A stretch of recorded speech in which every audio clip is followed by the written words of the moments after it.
Hello and welcome. If you enjoy calm stories like this, tap like and subscribe for a new one each week. Let's begin. It is time to let the day dissolve. Time to let the noise of the world fade into a gentle, distant hum. Find a comfortable position. Let your body feel heavy, supported, and still. Close your eyes and just breathe. In and out. A slow, steady rhythm, like a quiet tide. With your eyes closed, let's imagine a world not so long ago. A world lit by flame. Picture a city street at dusk. The sky is a deep, bruised purple. A lamplighter moves with a long pole, touching each gas lamp to life. A soft pop, and then a gentle, golden hiss. The light is warm, alive, but it flickers. It casts long, dancing shadows that hide as much as they reveal. Inside homes, candles burn on tables, their small flames reflected in window panes. The light is just enough to read by, just enough to see the faces of your family. But the corners of the room are lost in darkness. This is a world of twilight and shadow, a world waiting for a brighter, steadier glow. It is a world on the very edge of a new kind of light, a new kind of power. A power sleeping in coils of copper wire, dreaming in the minds of two remarkable men. Tonight, we will drift into their story, the story of a current that changed the world. Just relax and let the story begin. Chapter 1. Sparks in the Workshop. Let our story begin not with one man, but with two. Two sparks, continents apart, destined to ignite a new age. First, picture a sprawling wooden building in the New Jersey countryside. This is Menlo Park. The year is 1876. It is less a laboratory and more a grand, cluttered workshop. An invention factory. The air inside smells of sawdust, of chemicals, of hot metal, and of boundless possibility. Sunlight streams through tall windows, illuminating dust motes dancing over workbenches. The benches are covered in a chaotic jumble of wires, glass tubes, brass fittings, and strange, half-finished contraptions. And at the center of this creative whirlwind is a man. Thomas Alva Edison. He is not yet the legend, the wizard of Menlo Park. He is young, energetic, with an untidy shock of hair and eyes that miss nothing. He moves through the workshop with a restless energy, a man who famously needs little sleep. 4 hours a night, he claims, is all he needs. The rest of his time is for work, for the hunt. Edison is a practical man. He is not a dreamer in the abstract sense. His dreams are of things that can be built, held, and sold. Things that can improve daily life in a tangible way. He surrounds himself with a team of brilliant minds, mechanics, and experimenters. He calls them his muckers. They work long hours, fueled by coffee and Edison's own relentless drive. There is a spirit of collaboration here, of shared purpose. The sound of the workshop is a constant hum of activity, the tapping of hammers, the whirring of lathes, the excited chatter of discovery. Edison, who is partially deaf from a childhood illness, often finds the quiet within the noise. His deafness seems to help him focus, shutting out distractions, allowing him to concentrate entirely on the problem before him, a problem he attacks with trial and error. He is famous for his method, try everything. I have not failed, he would say. I've just found 10,000 ways that won't work. Each failure is simply a step, a piece of information. His workshop is a testament to this belief. Piles of discarded materials, barrels of failed filaments, shelves of abandoned models, all part of the process.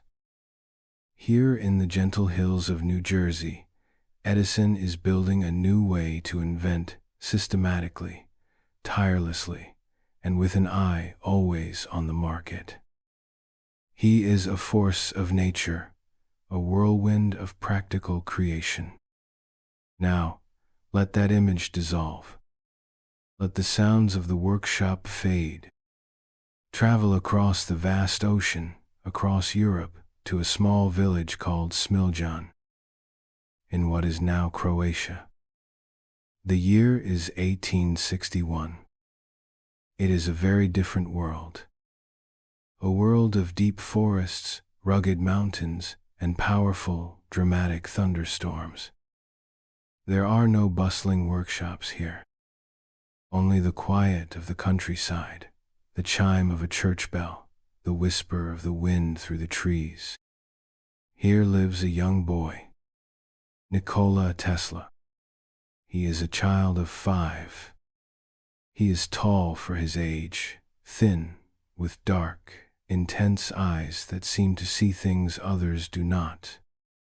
He is a solitary child, often lost in his own world.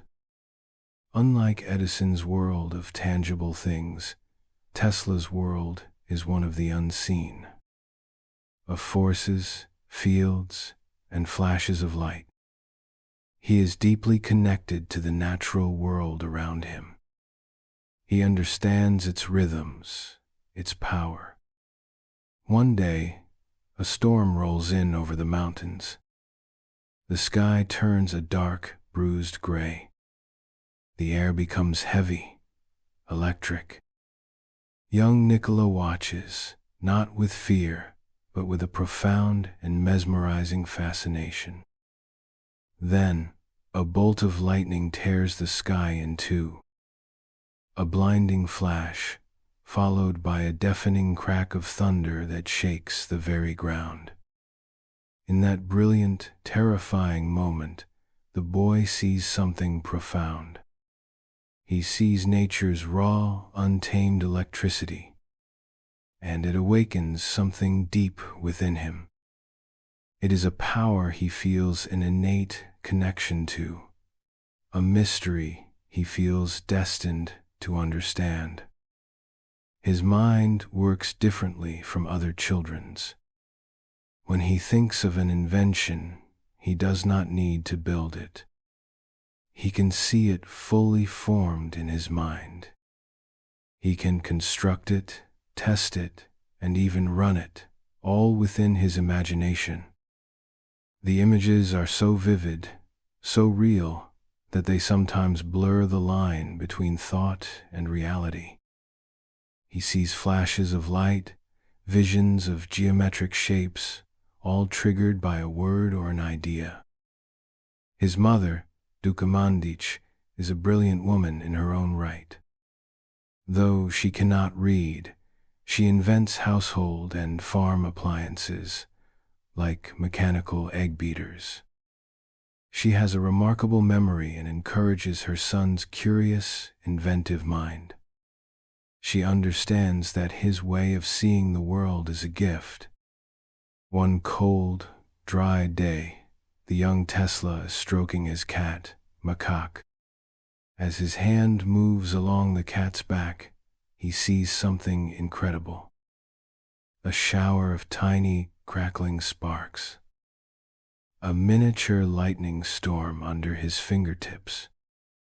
He asks his father, a Serbian Orthodox priest, what it is. His father explains it is electricity, the same thing you see in lightning. The boy's captivated.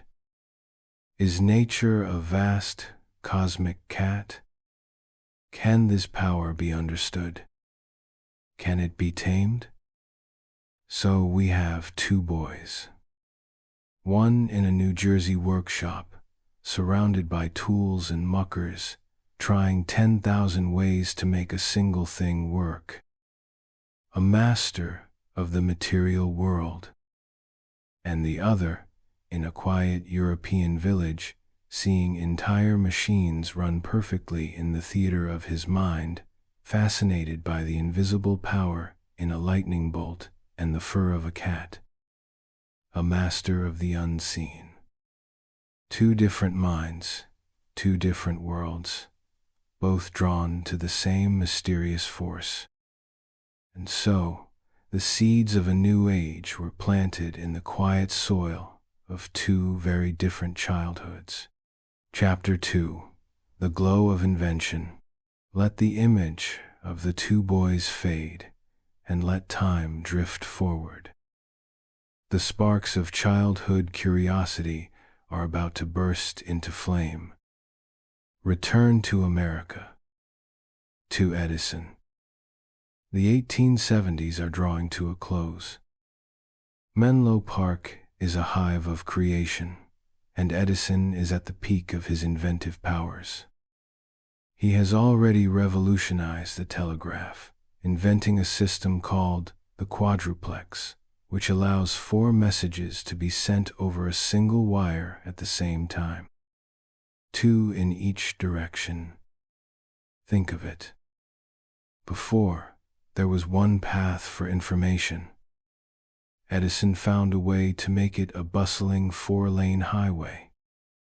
This invention alone saves the telegraph industry millions and cements his reputation as a brilliant, practical inventor. He solves problems. He makes things more efficient. But then, in 1877, he creates something that feels less like an improvement and more like pure magic. He is working on a device to record telegraph messages. He has a diaphragm, a small, sensitive membrane with a needle attached. When sound waves hit the diaphragm, it vibrates, and so does the needle. He has the idea to let this vibrating needle etch a groove into a moving sheet of paraffin paper. And then, the brilliant leap. What if he runs the needle back over the groove it just made? He sketches a new design. A cylinder wrapped in tinfoil, turned by a hand crank. He gives the sketch to one of his trusted muckers, John Cruesi. Edison bets him $2 it will work. Cruesi, a master mechanic, carefully builds the strange little device of brass and foil. It looks almost like a music box. When it is finished, the whole lab gathers around. There is a hushed anticipation. Edison leans in close to the mouthpiece, turns the crank, and speaks. He recites the first lines of a nursery rhyme, "Mary had a little lamb." The needle dutifully scratches a path in the foil. Then, he resets the needle at the beginning of the groove. He turns the crank again. And from the machine, a tiny metallic but unmistakable voice speaks the words back. Mary had a little lamb. The room is stunned into silence. Then, wild cheering. John Cruesi, pale with astonishment, says he would have paid $1,000 to see it. They have captured a ghost. They have captured sound itself. Edison calls it the phonograph. Speaking machine. He takes it to the offices of Scientific American magazine in New York City. The staff work late into the night, playing with it, speaking into it, hearing their own disembodied voices. They are mesmerized. The news spreads like wildfire. Edison becomes a celebrity overnight. He is no longer just an inventor. He is the Wizard of Menlo Park, a man who can make metal talk. But even as he enjoys this fame, his mind is already moving to the next great challenge. A challenge that will define his life and set the stage for his rivalry with Tesla. The challenge of electric light. Now, let the scene shift again. Across the ocean, the young Tesla is no longer a boy. He is a brilliant student of engineering, studying in Graz, Austria, and later in Prague. But he is haunted by a problem. A problem that his professors tell him is impossible to solve. It has to do with electric motors.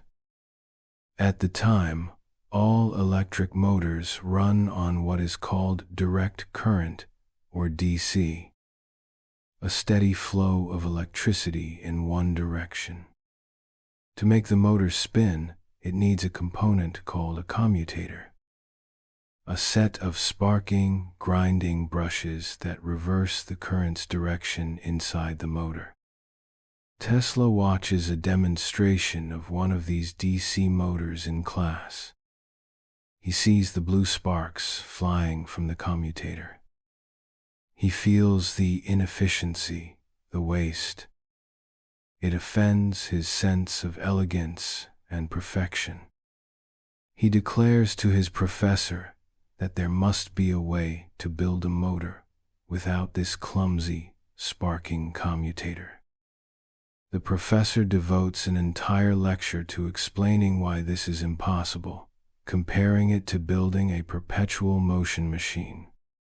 But Tesla cannot let it go. The problem obsesses him. It follows him from Graz to his next stop, Budapest, in 1881. He is working for the Central Telephone Exchange, and he is a brilliant engineer. He makes significant improvements to their equipment. But in his mind, the motor problem is always turning. He becomes ill, a nervous breakdown brought on by the intensity of his focus. For a time, he is hypersensitive to sound and light. His senses are almost painfully acute. As he recovers, he takes long walks through a city park in Budapest with a friend, Anthony Szigeti. They recite poetry. Tesla has a photographic memory and can recall entire books. One evening, as the sun is setting, painting the sky in fiery colors, Tesla is reciting a passage from Goethe's Faust. The words speak of the sun's decline and the dawning of a new day. And in that moment, as the sun's glowing orb sinks below the horizon, the solution comes to him. It is not a calculation. It is a vision, a flash of pure, intuitive genius. He stops, dead in his tracks. He grabs a stick, and in the sandy path of the park, he begins to draw a diagram. His friend watches, bewildered. "Watch me," Tesla says, his voice filled with excitement. "Watch me reverse the polarity. See my motor here." He draws circles and vectors in the dust. He is explaining his vision. A new kind of current. Not a direct current, but an alternating current, or AC. A current that ebbs and flows, back and forth, like a tide. And if you use two of these currents, out of sync with each other, you can create a rotating magnetic field. Imagine it. Not a physical rotation, but a wave of magnetism spinning inside the motor. This invisible, spinning field would then drag the motor's rotor along with it, causing it to spin. No sparks. No commutator. Just a silent, elegant, perfect rotation. Born from a field of invisible force. In that moment, in a park in Budapest, with a stick and some sand, Nikola Tesla designed the modern world. The polyphase AC induction motor. It was all there, complete in his mind. He saw it running, silent and powerful. He knew it would work. So, we have two great moments of invention. Edison, in his lab, surrounded by his team, captures sound on a tin-foil cylinder, a tangible miracle.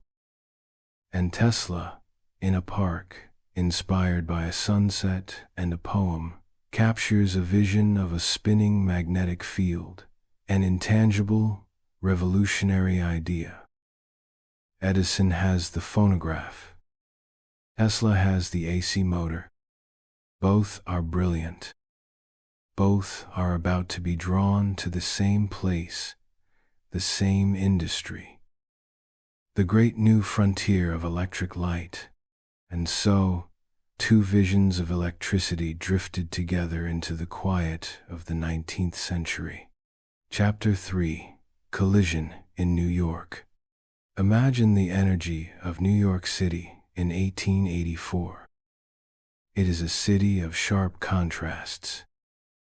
Horse-drawn carriages clatter over cobblestone streets alongside the rumbling elevated trains.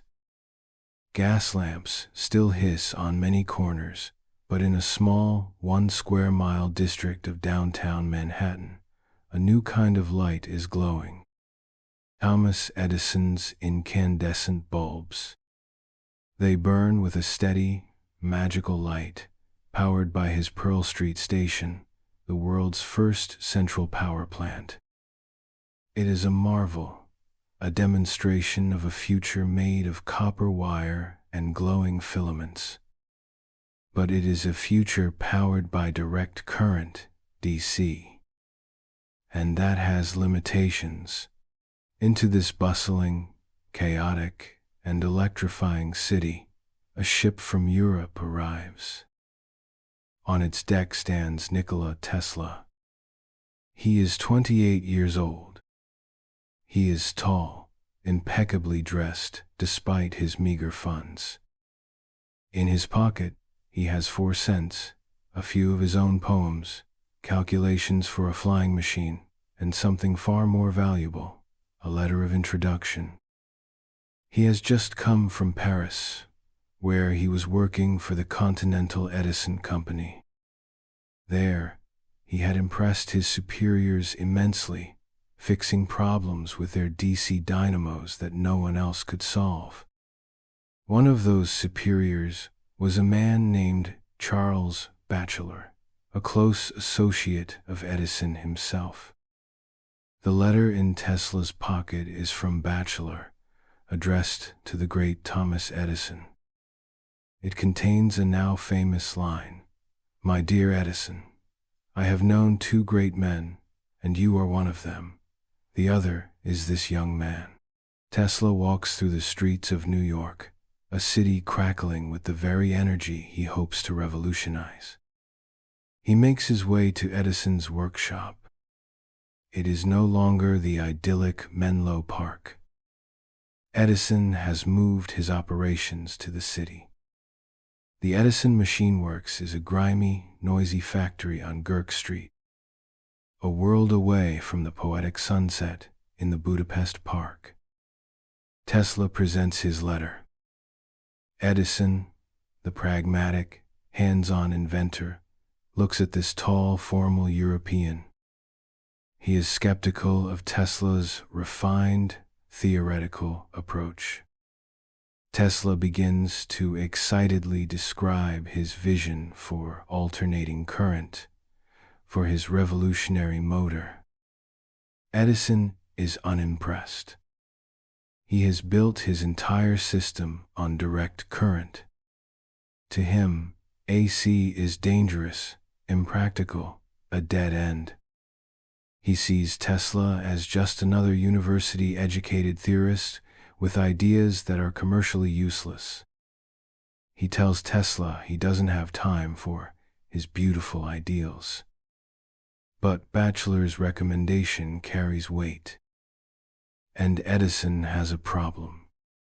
The DC generators on the steamship Oregon, one of the first ships with electric lighting, are malfunctioning. 2 of them are badly damaged. Edison, perhaps as a test, tells Tesla that if he is as good as he says he is, he should go fix them. Tesla goes to the ship. He works through the night. Surrounded by the ship's crew, he disassembles the complex dynamos, diagnoses the problem, rewires the connections, and repairs the damage. By dawn, both generators are running perfectly.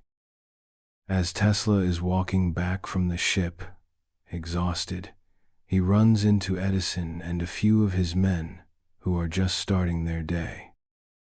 Edison asks where he's been. "I have just fixed the dynamos on the Oregon," Tesla replies. Edison looks at him in disbelief, then turns to his men and says, "This is a damn good man."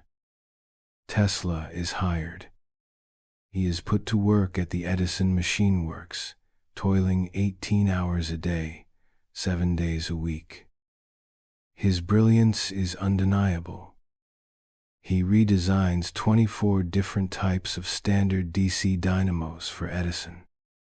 He improves their efficiency, makes them more stable, more profitable. He is a master of electricity, whether it is DC or AC. This is where one of the most famous and disputed stories of their relationship occurs. According to Tesla, Edison was so impressed with his work that he made him an offer.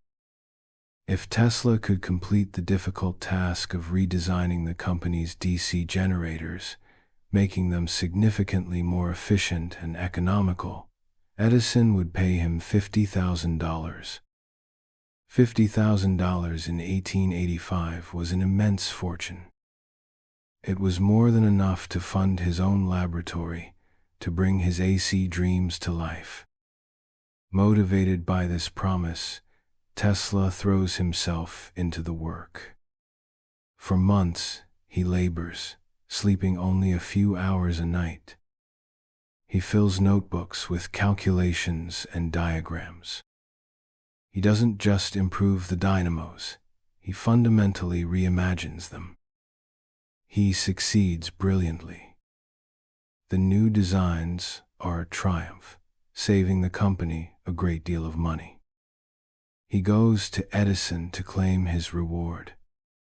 He explains that he has completed the work and asks about the $50,000. Edison, according to Tesla's account, laughs.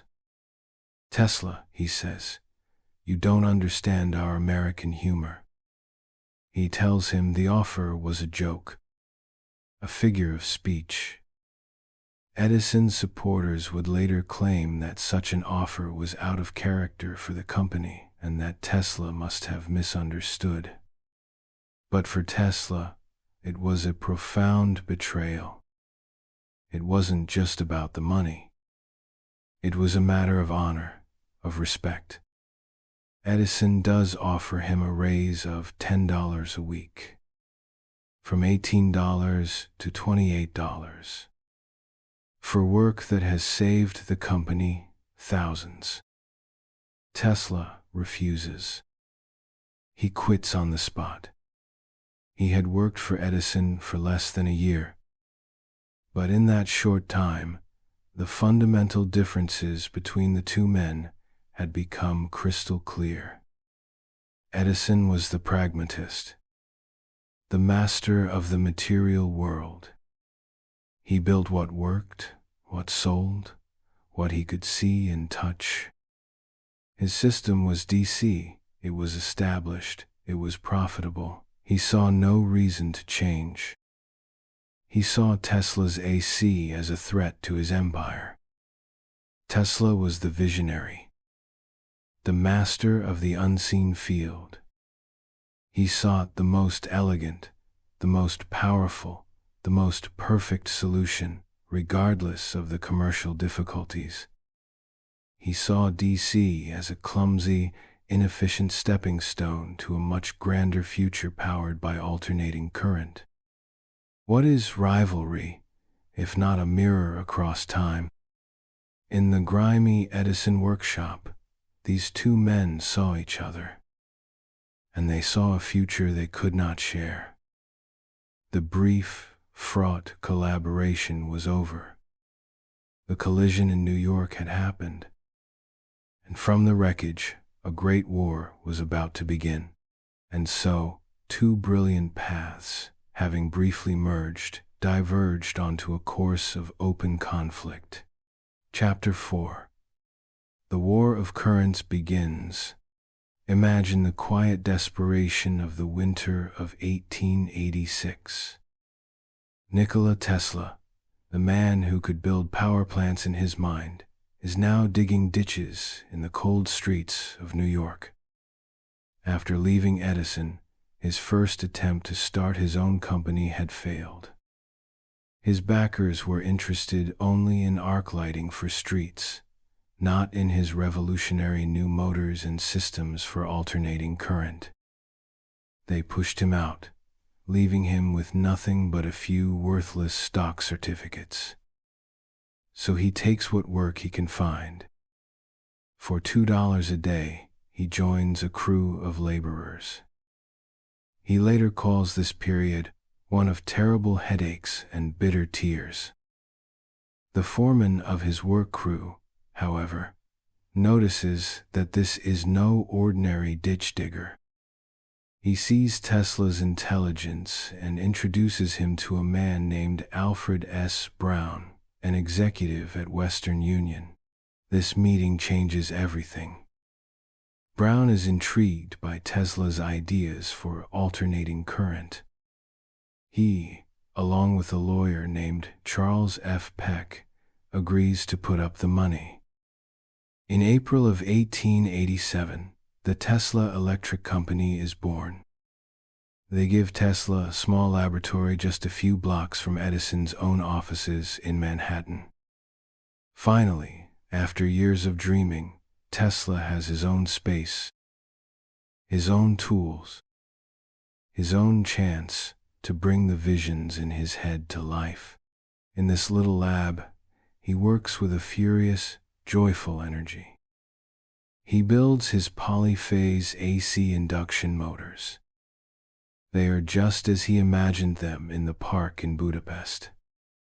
Silent, powerful, with no sparking commutator. He builds dynamos to generate the alternating current, transformers to step the voltage up and down, and all the components of a complete working system. He is not just inventing a motor, he is inventing an entire electrical ecosystem. Now, let's take a moment to understand why this was so revolutionary. Edison's direct current, DC, is like a river flowing steadily in one direction. It is simple and works well over short distances. But as it travels through wires, it loses energy, like a river spreading out and becoming sluggish. To send DC power a long way, you need very thick, expensive copper cables. Even then, you need a power station every mile or so. It's just not practical for lighting up entire countries. Tesla's alternating current, AC, is different. It is like a tide, surging back and forth in the wire, reversing its direction many times a second. In America, that standard would become 60 times a second.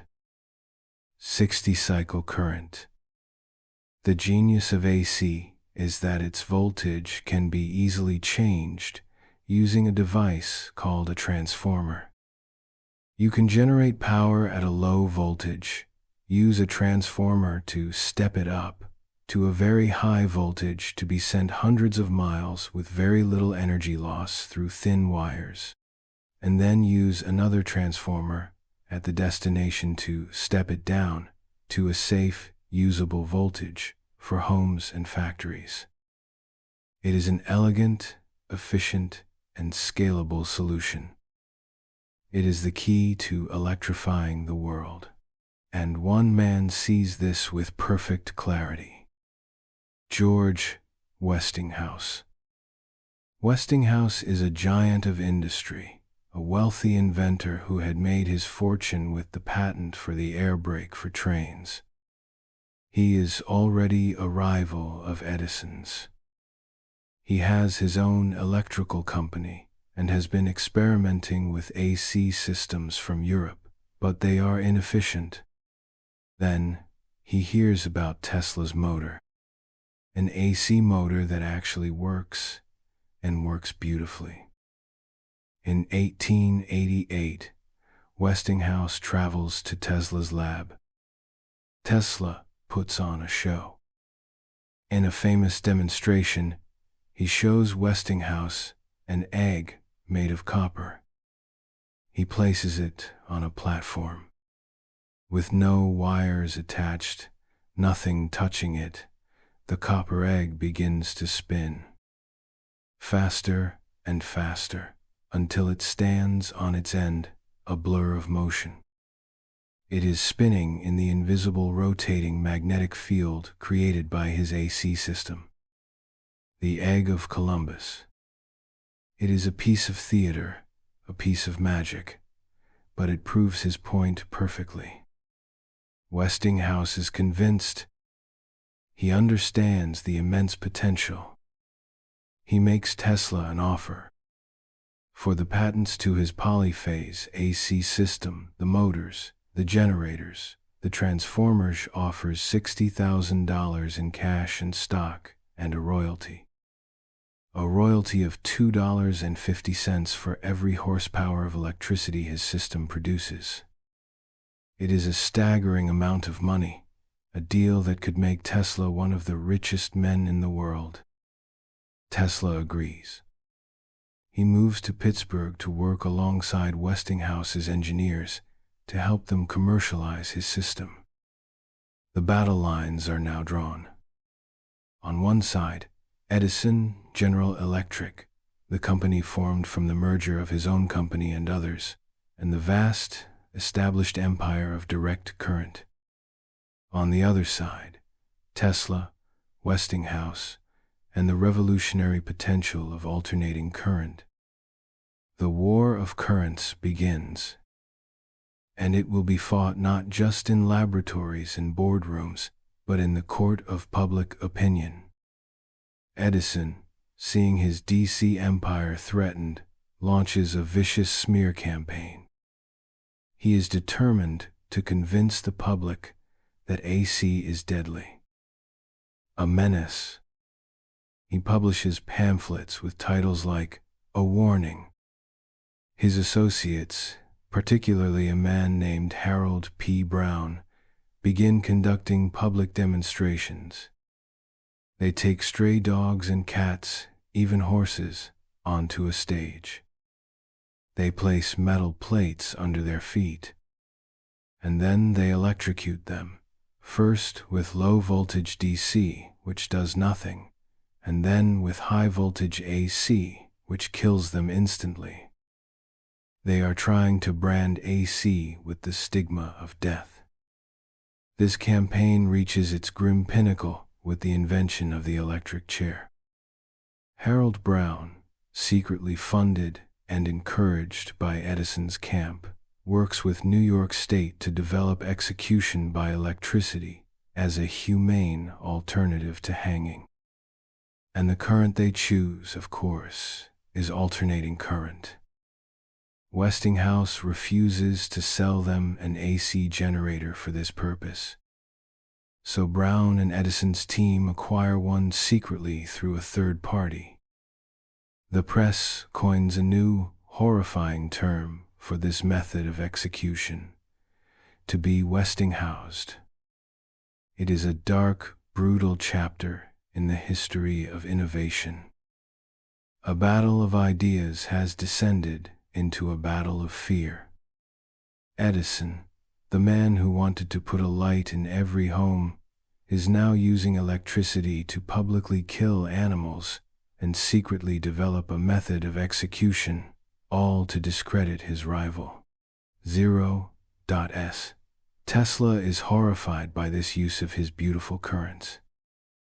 He counters by giving his own dramatic demonstrations, showing the safety of AC when properly understood. He stands on a stage, electricity from his coils flowing harmlessly over the surface of his body, lighting up a light bulb he holds in his hand. The war is on. A war of light and shadow, of fear and genius, of two powerful visions for the future clashing in the public square. And so, the quiet hum of progress was drowned out for a time by the loud and ugly noise of war. Chapter 5. Niagara's Thunder. Let the grim spectacle of the current war fade, and turn your mind to a place of immense natural power. A place of legend. Niagara Falls. For centuries, the falls have been a source of awe and inspiration, a thunderous display of nature's might. Water from 4 Great Lakes converges and plunges over a massive cliff, creating a roar that can be heard for miles, and a cloud of mist that hangs in the air like a permanent ghost. But in the late 19th century, men looked at this wonder and saw something more than beauty. They saw power. Unimaginable, untapped power. If they could just harness a fraction of that falling water, they could light up the entire northeastern United States. An international commission, the Niagara Falls Commission, is formed to find the best way to do it. It is led by one of the most respected scientists in the world, Lord Kelvin. This is the ultimate prize. The contract to build the Niagara Falls power plant will not only be incredibly lucrative, it will settle the war of currents once and for all. The system that tames Niagara will become the world standard. The competition is fierce. Proposals come in from all over the world. Some suggest using compressed air. Others suggest complex systems of ropes and pulleys. But the real battle is between the two electrical titans, Edison's General Electric and Westinghouse's company, armed with Tesla's patents. Edison and General Electric propose a system based on direct current. They argue that it is proven, safe, and reliable. But everyone knows its fatal flaw, its inability to travel long distances. A DC system at Niagara would be a local system. It could power factories right next to the falls, but it couldn't efficiently send that power to the city of Buffalo, over 20 miles away, let alone to New York City. Lord Kelvin himself initially favors DC. He is on record as being skeptical of alternating current, calling it a frightful and terrible thing. Then, Westinghouse and Tesla present their plan. A breathtakingly ambitious and elegant solution using Tesla's polyphase alternating current system. They propose diverting a portion of the Niagara River, channeling it through massive tunnels, or penstocks, to spin enormous turbines. These turbines would be connected to the largest AC generators ever conceived. 10 of them. each one producing 5,000 horsepower of electricity. From there, transformers would step up the voltage to thousands of volts for long-distance transmission, sending the power of the falls across the country on slender wires. It is a vision on a scale that matches the falls themselves. For Tesla, this is the ultimate validation of the dream he had in the Budapest park. It is his childhood fascination with the power of nature, the waterfall he imagined building a giant wheel upon, made real. He has been thinking about this his whole life. The commission debates for months. They study the proposals. General Electric, with its immense financial backing from figures like J.P. Morgan, puts on immense pressure. But the technical superiority of the AC system is undeniable. The logic is inescapable. If you want to move power, you need AC. Slowly, even Lord Kelvin is won over. After witnessing demonstrations of the Westinghouse AC system, he changes his mind. He declares, Tesla has contributed more to electrical science than any man up to his time. In October of 1893, the decision is announced. The contract for the Niagara Falls power plant is awarded to Westinghouse. To Tesla's system. It is a stunning victory. The war of currents is effectively over. AC has won. The construction is a monumental undertaking. Thousands of workers blast the great wheel pit, a cavern deep in the earth to house the turbines. They dig the massive tunnel, over a mile long, to carry the water away from the turbines and back into the river. The generators themselves are masterpieces of engineering, built by Westinghouse Electric in Pittsburgh. Each one stands over 17 feet tall. On their rotors, the nameplate reads, "Designed by Nikola Tesla." The work takes 3 years. Imagine the scene in the powerhouse as it nears completion. The immense, quiet space, the row of 10 colossal generators, waiting. The faint scent of oil and new metal. The feeling of immense, coiled potential. Then comes the moment of truth. At midnight, on November 16th, 1896, in the powerhouse, an engineer stands ready at a large switch. In the city of Buffalo, 22 miles away, city officials and citizens wait in anticipation. The switch is thrown. There is no great explosion or sudden roar. Just a low, deep hum that begins to fill the powerhouse. The sound of the great generators spinning to life, driven by the thunder of the falls. Electricity begins to flow out of the powerhouse, through the transformers, onto the transmission lines. A silent, invisible river of power flowing through the night.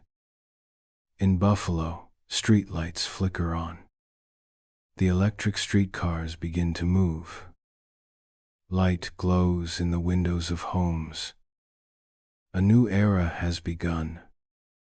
The power of Niagara is no longer just a spectacle of nature. It is the engine of a new civilization.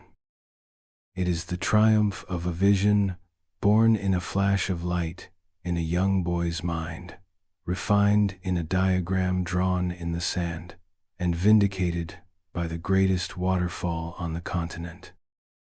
And so, the thunder of falling water was transformed into the quiet, steady glow of a modern world. Chapter 6: Patents, Lawsuits, and Public Spectacles. Even as the great generators at Niagara were being designed, The war of currents was being fought on a very public stage, a stage made of light and shadow. Let's go back a few years, to 1893.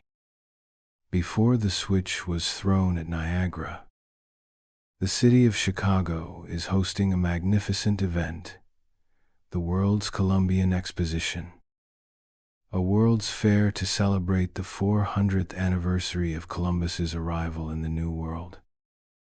It is a spectacle on an unprecedented scale. On the shores of Lake Michigan, a team of architects and artists has built a temporary dream city, a collection of enormous neoclassical buildings painted a brilliant white. It is known as the White City. To light this grand city would be the ultimate demonstration of electrical supremacy. The contract for lighting the fair became another major battleground in the war of currents. General Electric, backed by Edison and J.P. Morgan, submitted a bid to light the fair with DC power. Their bid was for over $500,000. George Westinghouse, using Tesla's AC system, saw a golden opportunity. He knew he could do it for much less. He submitted a dramatically lower bid, around $400,000. But there was a problem. Edison and GE held the patent for the most efficient incandescent light bulb. They refused to let Westinghouse use it, hoping to make it impossible for him to fulfill the contract. This is a classic Edison move, using patents and legal muscle to stifle competition. But Westinghouse was resourceful. He had his engineers quickly invent a new, slightly less efficient, but still effective two-part stopper lamp that did not infringe on Edison's patent. They had to manufacture 250,000 of these new bulbs in record time. Westinghouse won the contract. The victory was sweet, but the task was immense. In the center of the fairgrounds, they built a massive hall of machinery. Inside, a dozen of Westinghouse's huge AC generators, the same type that would later be scaled up for Niagara, were installed. Thousands of miles of wire were strung throughout the fair. On the opening night, May 1st, 1893, President Grover Cleveland stood on a platform in the Grand Court of Honor. The sun had set. The massive white buildings were just pale ghosts in the twilight. A crowd of 100,000 people watched in hushed silence. The president pressed a single golden telegraph key, and the white city exploded with light. 100,000 of Westinghouse's stopper lamps burst into life. They outlined every building, every cornice, every archway. The court of honor, surrounding a vast reflecting pool, was bathed in a brilliant, steady glow, brighter than any city street in the world. 5 fountains, illuminated from below, sprayed glowing water into the air. It was a scene of pure, breathtaking magic. Nothing like it had ever been seen before. It was a city of light, born from alternating current. For the millions of people who visited the fair, this was their first glimpse of the electric future. And it was an AC future. In the electricity building at the fair, Tesla himself was the star attraction. He was now a celebrity in his own right, known for his brilliance and his showmanship. He would stand on a stage, dressed in formal evening wear. He would activate his high-frequency transformer, the Tesla coil.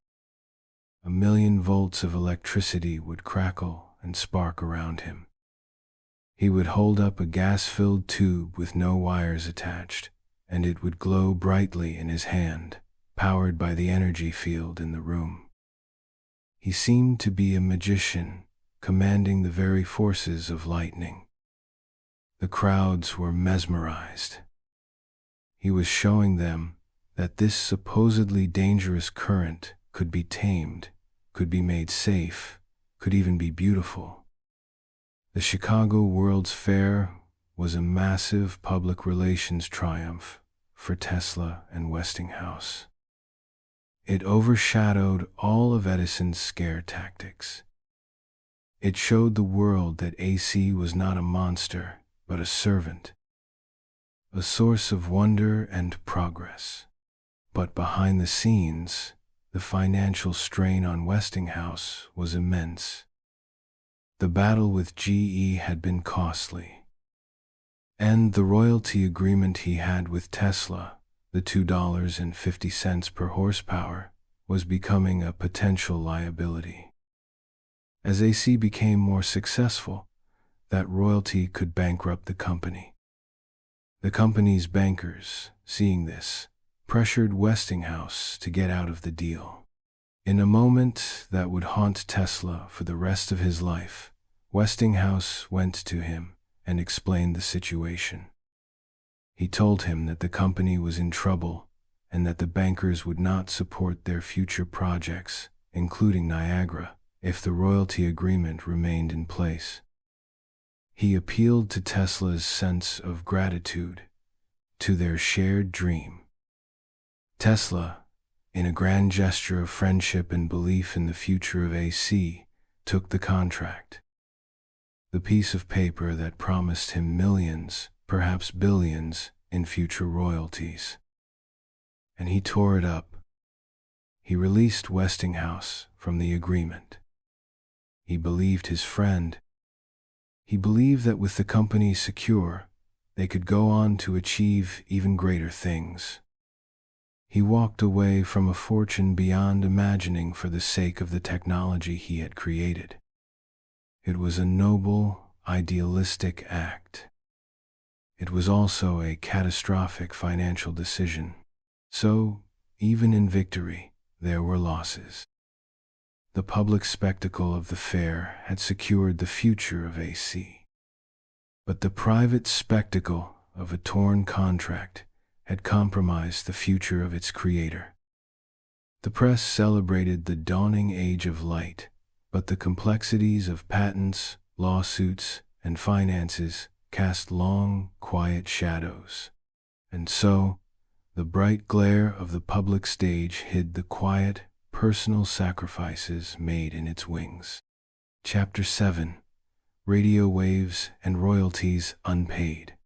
With the war of currents won and the hum of Niagara powering the new age, Tesla's mind soared to even greater heights. He had tamed electricity for light and power.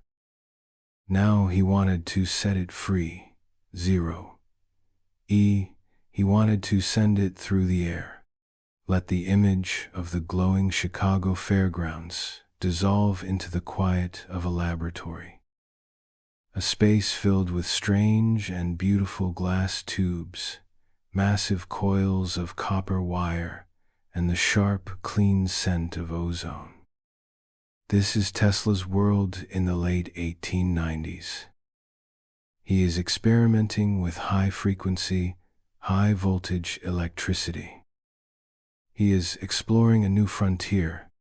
As early as 1893, in a lecture in St. Louis, he had described in precise detail how to transmit information wirelessly. He outlined a system of transmitters and receivers, of tuning circuits to the same frequency so they could communicate. He had, in essence, invented the principles of modern radio. He was years ahead of everyone else. In 1898, he demonstrated his vision to a stunned public at Madison Square Garden in New York. In the middle of a large indoor pool, he placed a small, strange-looking boat. It had no one on board, no wires connected to it. From a control box at the edge of the pool, Tesla began to issue commands. The boat moved forward, backward, turned left, turned right. It flashed its lights on and off, all in response to his signals. The crowd thought it was magic or telepathy. Tesla explained that he was using radio waves to control the boat. He called his invention a teleautomaton. It was the world's first remote-controlled device, the ancestor of every drone, every remote control car, every wireless device we use today. But sending signals was only part of his dream. His true ambition was far grander, almost mythic in its scope. He wanted to build a global wireless system, a system that could not only send messages, stock quotes, and pictures to any point on the globe, but could also transmit electrical power. Imagine, no more wires. Ships at sea could get their power directly from the air. Homes in the most remote locations could light up, powered by a broadcast from a distant tower. It was a vision of a truly connected, truly empowered world. To build this dream, he needed a powerful backer. He went to one of the richest and most powerful men in America, the financier J.P. Morgan, the same man who had backed Edison. Tesla, with his charisma and his dazzling vision, convinced Morgan to invest $150,000 to build a great transmission tower. On Long Island, New York, in a place called Shoreham, construction began on Tesla's greatest project, Wardenclyffe. A massive tower began to rise from the flat landscape. It was an extraordinary structure, 187 feet tall, a skeleton of wood and copper, topped by a huge, 68-foot diameter hemispherical dome, a giant copper mushroom. Beneath it, a shaft was sunk deep into the earth, with iron pipes extending even further to grip the planet itself. Tesla believed he could use the earth as a massive conductor, sending vibrations through it that could be picked up anywhere. At night, when Tesla fired up his magnifying transmitter in the laboratory at the base of the tower, the spectacle was terrifying and beautiful. Bolts of artificial lightning, over 100 feet long, would erupt from the top of the tower, crashing into the night sky with a deafening roar. The air for miles around would be filled with an electric charge. Butterflies would be seen swirling in electrified vortexes. People walking nearby would see sparks jumping from their feet to the ground. But while Tesla was building his grand, world-changing machine, a young Italian inventor named Guglielmo Marconi was working on a more focused, commercial goal. Marconi was not the visionary that Tesla was. He was a practical experimenter, a brilliant entrepreneur.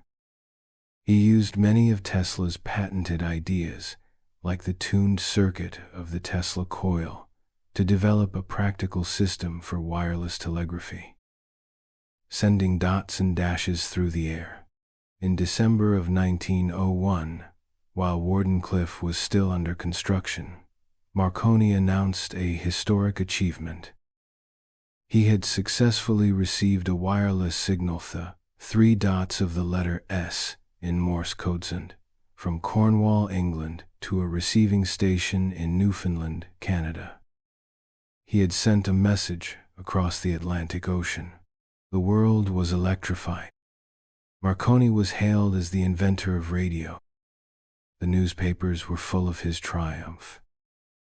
Investors flocked to his company. He had achieved a clear, understandable, and marketable success. For Tesla, it was a disaster. He knew that Marconi had used his technology. He also knew that his own vision was far grander. Sending a few dots across the ocean was, to him, a triviality compared to broadcasting power to the entire globe. But his backer, J.P. Morgan, saw things differently. Morgan was a businessman. He had invested in a transatlantic radio system to compete with the telegraph cables. Now, Marconi had already done it. And when Tesla admitted that his true goal was to give power away for free, Morgan was horrified. Where was the profit in that? Where do you put the meter on free energy? Morgan pulled his funding.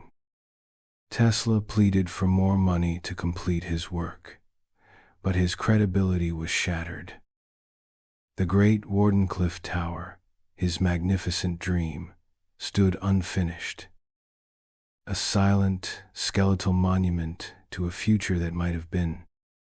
For years, he struggled to find new investors. But the world had moved on. The tower fell into disrepair. Finally, during World War I, it was dynamited and sold for scrap to pay off his debts. The destruction of Wardenclyffe was the destruction of Tesla's greatest dream. He would spend years in court, fighting for recognition for his radio patents, a fight he would only win posthumously, after his death. And so, the quiet waves of radio carried one man to fame and fortune, while another's grander vision crumbled into silence. Chapter 8: Twilight Labs and Quiet Regrets. As the 20th century unfolded, the two great rivals entered the twilight of their lives.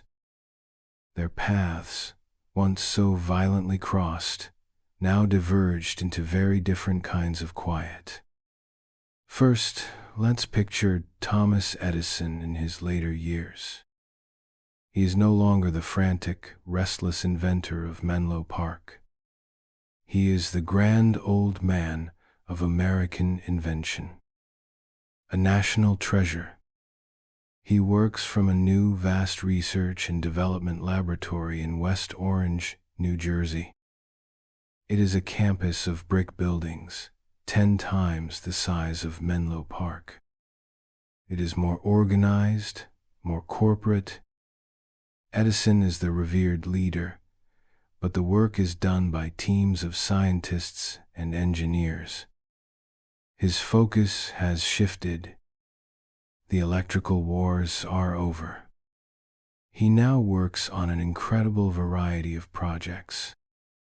He spends years and millions of dollars developing a better storage battery, hoping to power electric cars.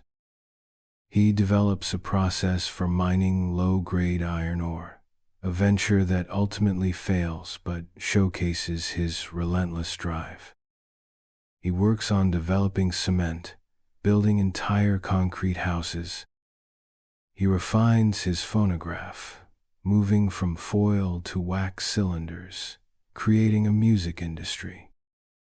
And he works on motion pictures with his kinetoscope, a device for viewing short films through a peephole.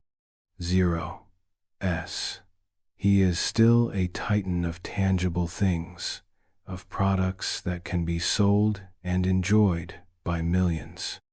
Imagine him in his library at the West Orange Lab.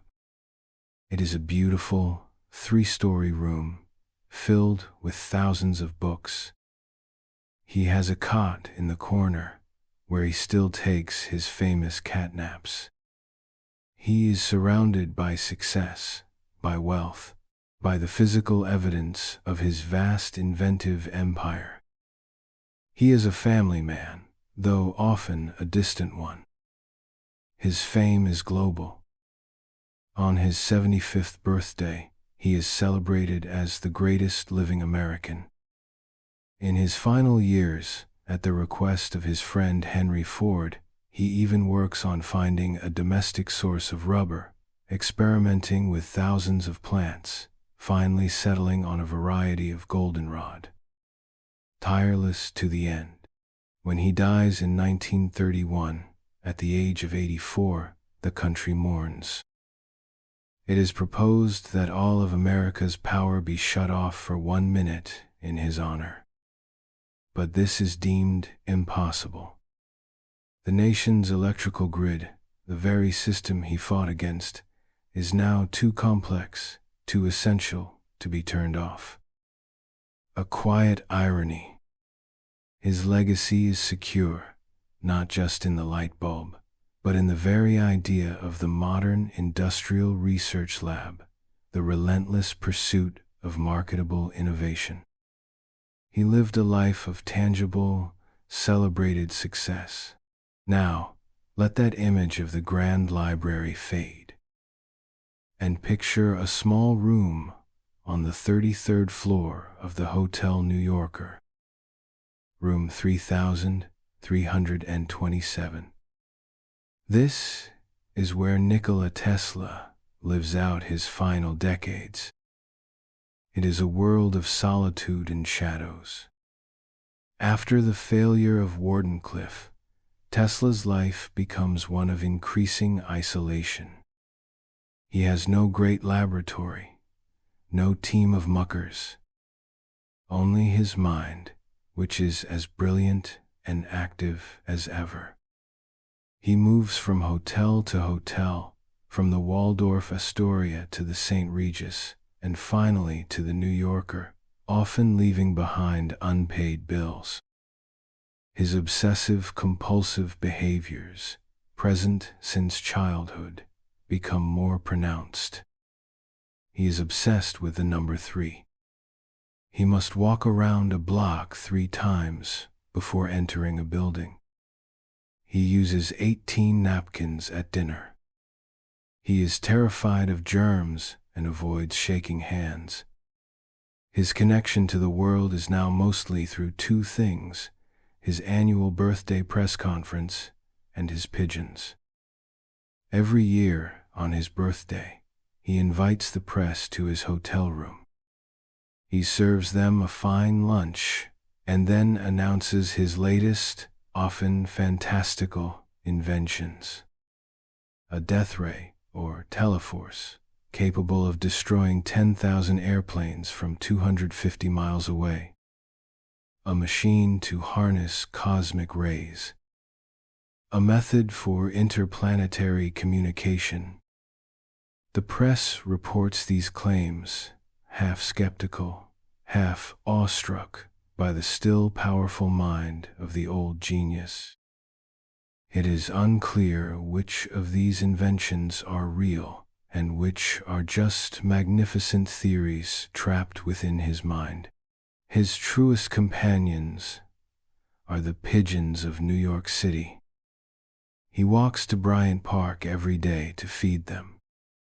He brings injured birds back to his hotel room to nurse them back to health. The hotel staff are perplexed by this tall, elegant man who insists on special seed mixes and whose room is sometimes home to feathered patients. There is one pigeon in particular, a beautiful white female. Tesla develops a profound and mysterious connection to this bird. He speaks of her with a deep, emotional love. He once said, "I loved that pigeon as a man loves a woman, and she loved me. As long as I had her, there was a purpose to my life." He claimed that one night, the white pigeon flew into his room. From her eyes, he said, came 2 powerful beams of light, more intense than anything he had ever produced in his laboratories. He believed she had come to tell him she was dying. And in that moment, he said, he knew his life's work was finished. He dies alone in his hotel room in January of 1943, at the age of 86. He is found by a hotel maid 2 days later. He died with very little money, his dreams of free energy and wireless power unrealized. His legacy, at the time, seems to be one of brilliant but tragic failure. A man who saw the future too clearly and who paid the price for his vision. Two lives. One ends in a grand estate, surrounded by the fruits of 1,000 patents, mourned by a nation. The other ends in a quiet hotel room, surrounded by blueprints for cosmic machines and the memory of a beloved pigeon. And so, two great inventors, two titans of electricity, faded into the quiet hum of the century they had both helped to create. Chapter 9. Legacies that illuminate midnight. Let the quiet of the hotel room and the grandeur of the estate dissolve into the world around you now. The world of the 21st century. Feel the gentle hum of the building you are in. See the soft glow of a clock radio or a street lamp outside your window.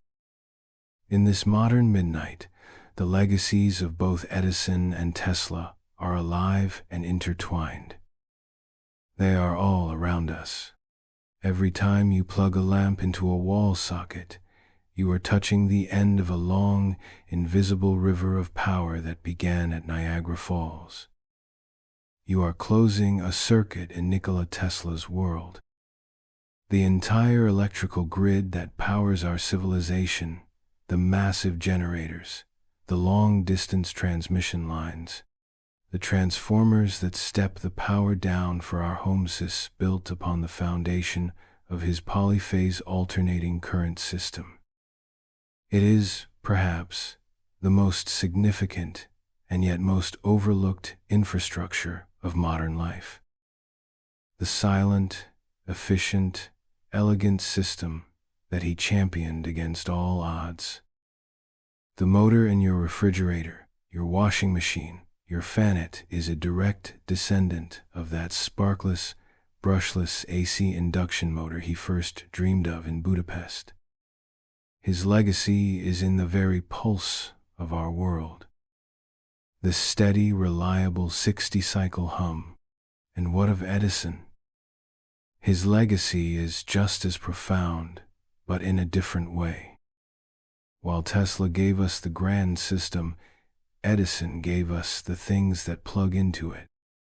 His work on the incandescent light bulb, though built on the efforts of many others, created the first great market for electricity. He gave people a reason to want this new power in their homes.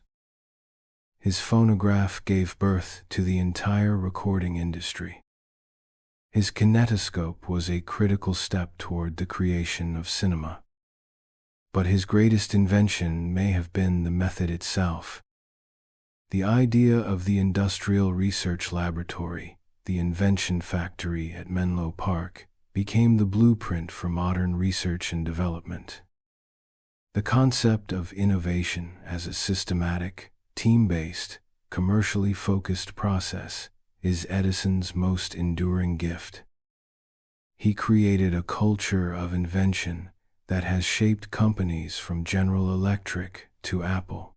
Their rivalry itself has a legacy. In their time, Edison was the clear victor in the public eye. He was the famous, successful, all-American inventor. Tesla was the mysterious, eccentric foreigner who died in poverty. But in recent decades, there has been a dramatic reevaluation. Tesla has been rediscovered, embraced as a forgotten genius, a visionary prophet of the wireless age. His name now graces a pioneering electric car company. He has become a hero to a new generation of engineers and dreamers, a symbol of pure, uncompromising vision.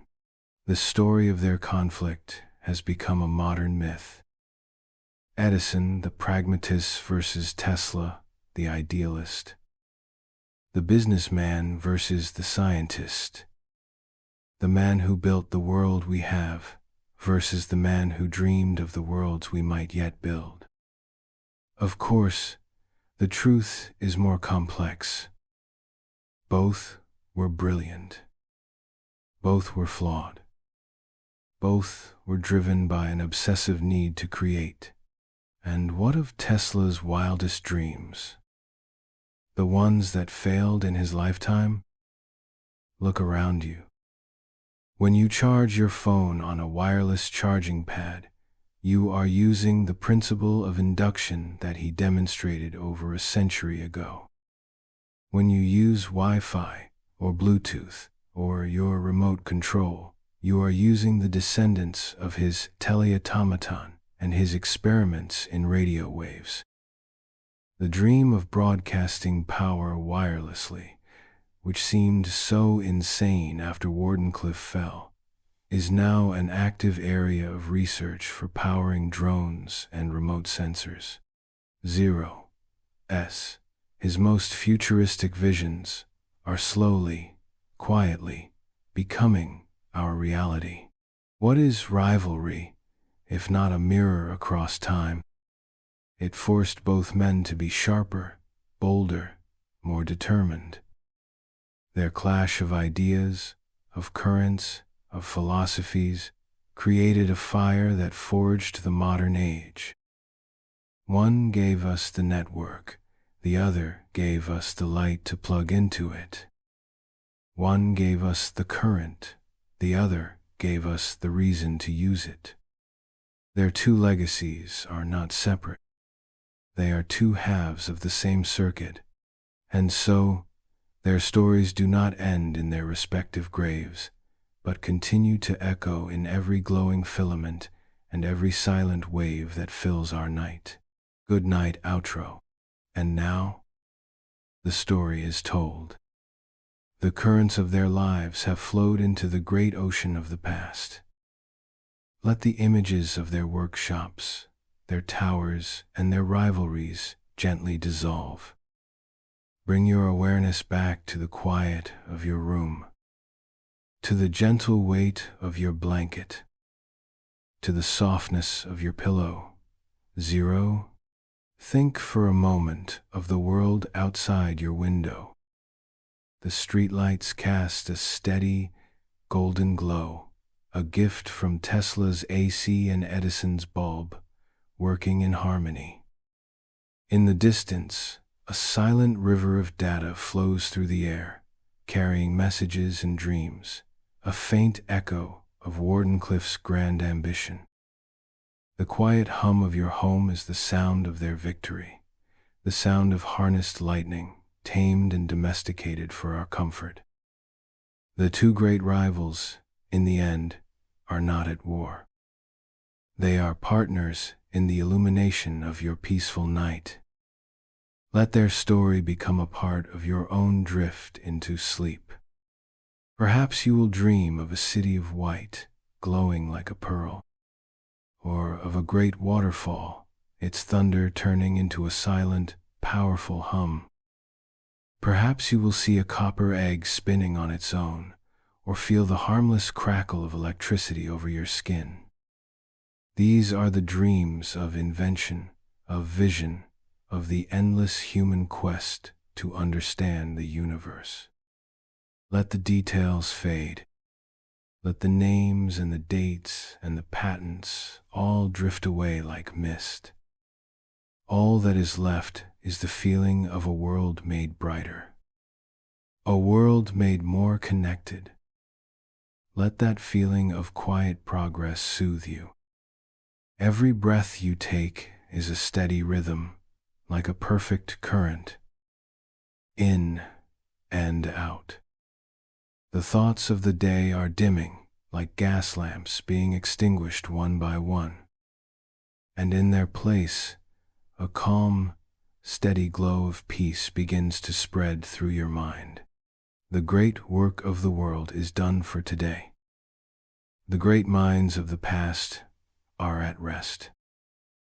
And now, it is your turn to rest, to let the gentle current of sleep carry you away. into the deep, quiet, and restorative dark. There are no problems to solve tonight, no rivalries to win. There is only peace, only stillness, only the soft embrace of slumber. Dream well. Rest deeply. Good night.